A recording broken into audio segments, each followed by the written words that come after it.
Welcome back to Nightly Nonsense, where we make some sense out of the nonsense. Hey, listen, we're talking about Matthew chapter 22, talking about the end game for the end times, right?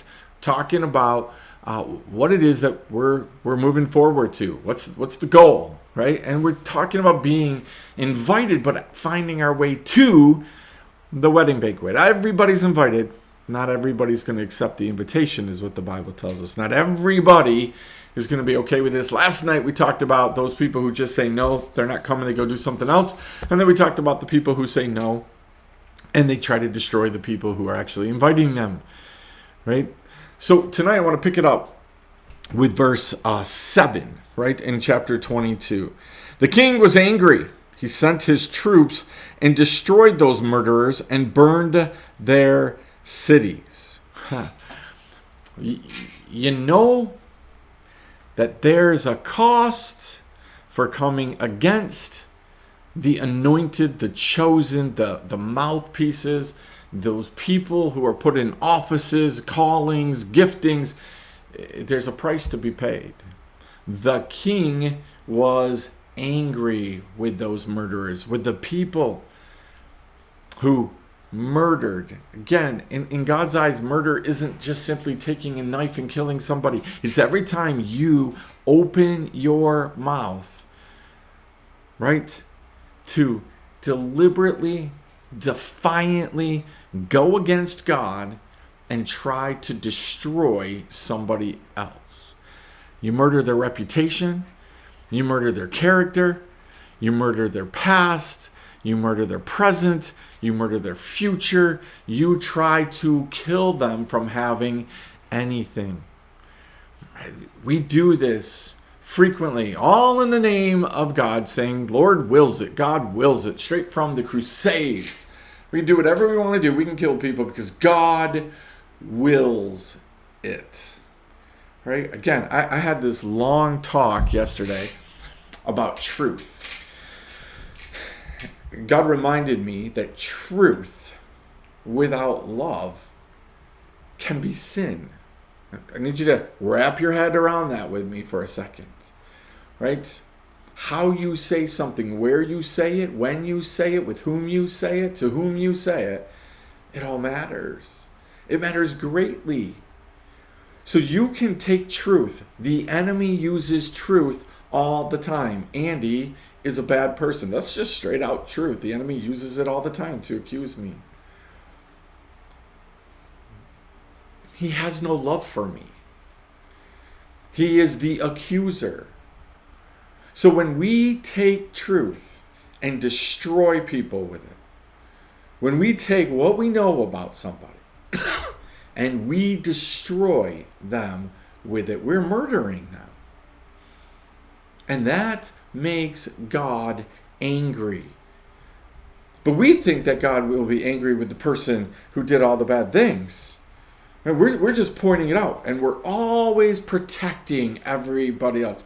Do you ever notice how many people use that phrase? I'm just trying to protect, so nobody else gets hurt.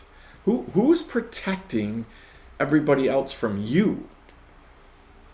And when do they wake up and go, if he does that for this, what's he doing with me? What's he doing with the stuff he knows about me? You see, we never think like that. We listen to somebody destroy somebody else in front of us, and we never ask the question, what are they doing with the information that they know about me? Shouldn't it scare you when you're sitting listening to somebody lambaste somebody else? Shouldn't it scare you about what they might know about you? What they're doing with the information? Listen, if you're going to take truth and destroy people over it, right, that's all these people were doing. Again, the truth was they were invited to a banquet that they chose to say no to. And they took that invitation, they took that truth, and now they use it as a license to beat people up with. You know, it's a small group leader that you know their past, you know their present, you know something that you think they didn't take care of the way you wanted them to take care of it. And so you destroy that person to everybody who's been invited to that group. You go around and you say, listen, you should not sit under this person's leadership. You should not You should not be a part of this. You know what they did? Do you know what they did? This is what happens all the time. And what it gets is the king becomes angry and he sends his troops out to destroy. It might take a long time for God to catch up with you because he doesn't want any to perish, and he wants to convict you, and he wants you to get that what you're doing is wrong. But at some point, it's going to come back. And it might just simply be that God invited you to the banquet, but then says when you get there, you're not eligible for the banquet anymore. You're not able to come to the banquet. It might be that God catches up with you way before that because he still wants you to come to the banquet. He says, listen, let me show you what you're doing. Do not get in the way of other people's invitation to the banquet. There's a person on this earth that needs to know all of the bad things you know about everybody. Those things do not disqualify people from coming to the banquet. Those things are all covered in the cost that the king paid for the banquet. Those things are all covered by Jesus. So if Jesus has covered them, it doesn't matter what you think about them, how long you still want to hold on to them. What matters is when you get to the door, to the gate, will the gatekeeper let you in? Will the gatekeeper let you in? Because standing next to him is the good shepherd, and the good shepherd recognizes you as one of his own. Yeah, that's one of my sheep. Or is the good shepherd going to stand there and look to the gatekeeper and say, don't let him in, I never knew him? If you're destroying other people, you are not representing the shepherd. You are not part of the shepherd's flock. You may be in the sheepfold. You might be going to church. We're going to talk about that in a few weeks, maybe 2. You might be in the sheepfold. You might be going to church. But when God comes to the door and calls out his own, are you coming? And the answer is, that's where God might look at you and say, I didn't know you.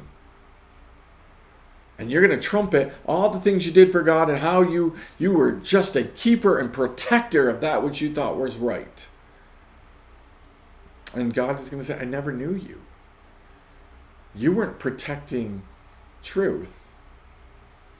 That's not what you were doing. Let me leave you with this. Lots of times we use things as a way for vengeance and punishment. We know that vengeance, punishment, judgment is God's, but we don't like that. We don't like leaving those things in his hands. So we find creative ways to get our vengeance. We literally think that if we just keep gossiping and telling people and warning people about this, that somehow, right, all under the name of protection, somehow that's going to be okay with the king. King doesn't want you messing with his invitation. He'll send out the troops to take care of those who are messing with his invitation. Think about that. I pray tonight that you would think, that you would repent. Repent for the people that you were standing in the way of, messing with the invitation that God has given them to be part of what he's doing. Imagine what's going to happen when God looks at you and says, I invited this person to be a part of my kingdom. And at every turn you stood in the way. And at every turn you attempted to thwart the invitation. Man, that is not something that you want to stand in front of God with. So think about that, because that might make some sense out of the nonsense that you've been feeling and thinking. We'll see you next time. Nightly Nonsense.